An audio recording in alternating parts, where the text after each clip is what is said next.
Have you ever heard of the greatest propaganda film of all time? A film so powerful that shaped the image of one of the most feared dictators in history. The Triumph of the Will was one of the very seeds of the biggest war this world has ever seen. An effective one that made tyrants look like saviors and horrors look like triumphs. We all know the name of the man at the center of the picture, but behind the camera was not a Nazi general, not a soldier, not even a man, but a woman. Leni Riefenstahl was the very person responsible for visualizing the myth of the Nazi regime. Her work has even inspired hundreds of scenes in some of the biggest blockbuster films of all time, but it also helped the world crumble into one of the darkest moments in human history. This is the story of Leni Riefenstahl. Leni Riefenstahl didn't start as a filmmaker. She was a dancer. But fate, or rather her own knee, had different plans. One unfortunate injury later, and suddenly, no more dancing. Most people would settle for teaching ballet or selling insurance, but not Leni.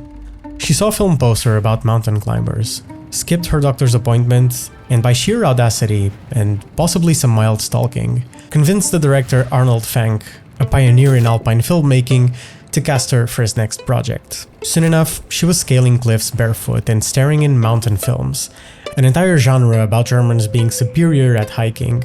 Because of course back then, Germans had to be superior at everything. But Leni wasn't content just being in front of the camera. She had opinions on angles, lighting, movements, and when the male directors told her to stay in her lane, she did the logical thing. She took over. And in 1932, The Blue Light, her debut as a director, won international acclaim, proving that she was not just a beautiful face, but a true artist. She had vision, and she had talent, but unfortunately, she also had a fan, a very powerful, genocidal fan. So how did this German ballerina turned mountain climber end up filming the most iconic pieces of Nazi propaganda? Well, let's just say it started with a little thing called fascination. The world was changing, and Hitler knew it. You see, in all his grotesque wisdom, he understood that cinema in the 1930s wasn't just about entertainment. It wasn't about pulling in crowds to watch the latest rom-com or action flick. No, cinema was power. Film was a new battleground, and he needed someone who could make totalitarianism look sexy. It was the perfect tool to manipulate the masses, to show them the world as Hitler wanted them to see it, and to make them believe in the greatness of the Nazi regime. Enter Leni.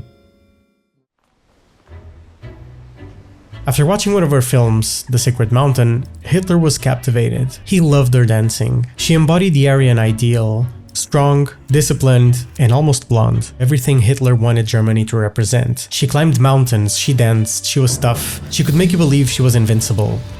In a regime that believed women should be barefoot, pregnant, and making dinner, she was an anomaly, and yet Hitler saw in her the perfect candidate to craft the visual identity of his rising empire. It's easy to look back in hindsight and think, how could anyone, especially a woman, fall for Hitler's rhetoric? But let's get real. Hitler was charming, in an unsettling, hypnotic kind of way. In a 1993 interview for Ray Mueller's documentary, The Wonderful, Horrible Life of Leni Riefenstahl, Leni explains in detail how she met Hitler and was entranced by his presence. She claimed, Das war völlig bewusst nicht von deren Existenz überhaupt nichts. Habe ich nicht mal den Namen Hitler gekannt. Until a friend, Hans Jäger, insisted she attend one of his speeches. Wissen Sie, ich habe so das Gefühl, wenn Sie ihn hören würden, das könnte Ihr Schicksal werden. And it did. She wrote him a letter. She wanted to meet him, and when she did, she thought maybe he's the man who can save Germany. According to her testimony, Hitler responded not because of her artistic genius, but because, get this, War begeistert von Ihrem Tanz an das Meer im Heiligen Berg. The Führer had taste, apparently. And before you know it, Leni was not just a fan, but a collaborator. An essential part of the visual machinery that would help turn Hitler into the living god he so desperately wanted to be. 4 years passed, and big things were happening. It was 1934, and the Nazi Party Congress in Nuremberg was in full swing. Leni stood surrounded by cranes, tracking rails, and trenches dug specifically to capture Hitler from a low angle, as if he were a divine force. The cameras were rolling, and history's most infamous propaganda film was taking shape.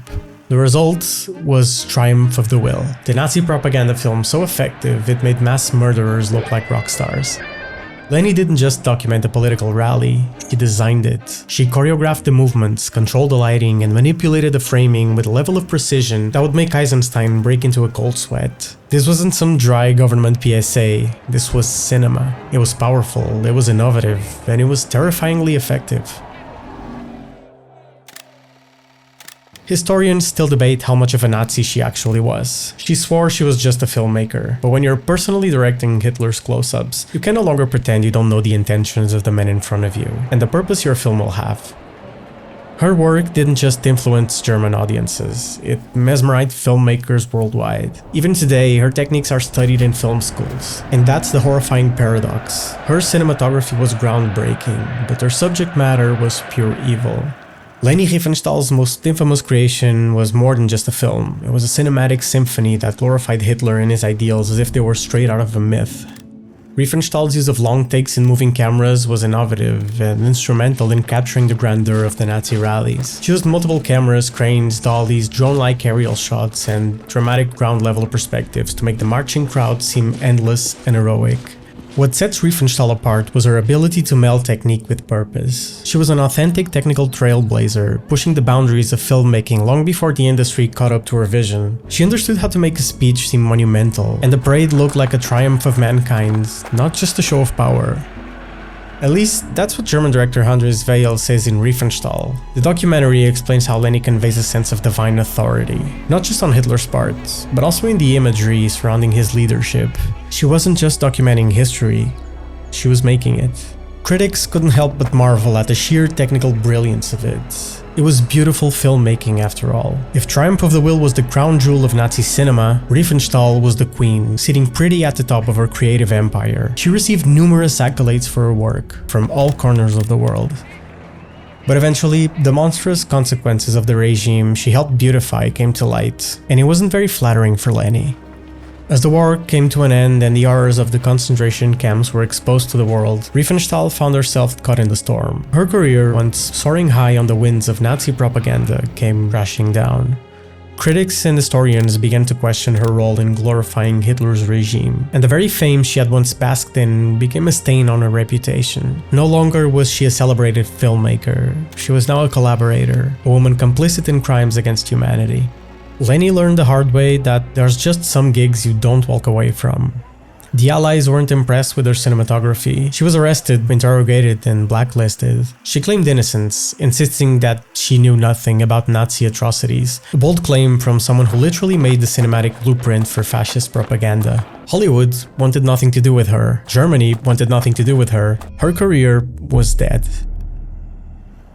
She tried making a comeback, but the industry had collectively decided, once you help a dictator, you don't get a second act. So she reinvented herself as a photographer, capturing the lives of the Nuba people in Sudan, perhaps hoping that enough beautiful images of non-Aryans would erase her past. It didn't. Every interview, every project, the same question followed her. Did you know? Do you regret it? But her answer was always the same. I was just an artist. In 2024, a new documentary sparked significant controversy and discussion by suggesting that Leni may have played a more direct role, perhaps unintentionally, in facilitating the massacre of Polish Jews during World War II.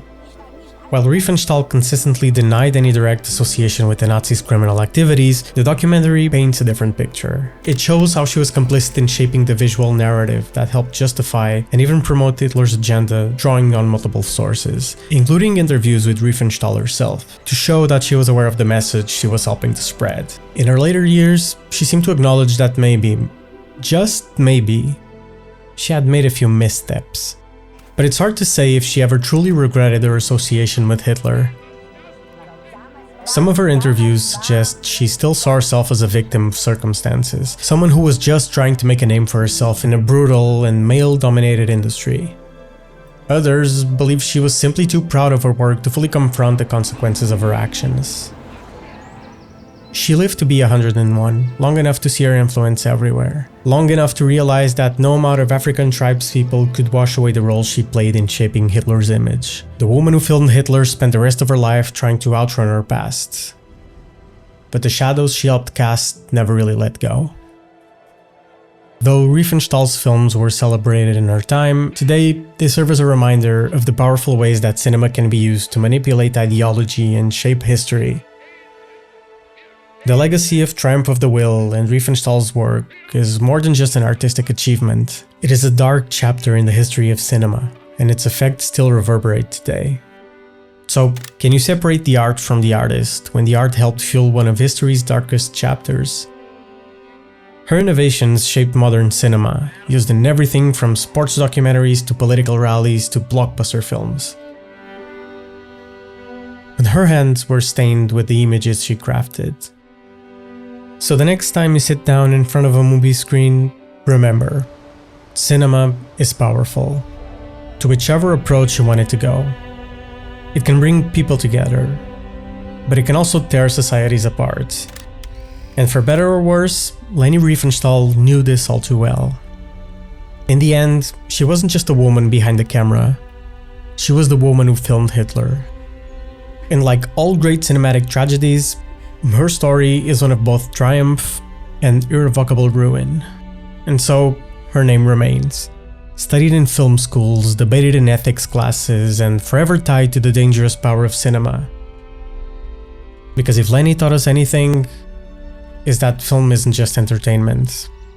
In the wrong hands, it can be a weapon.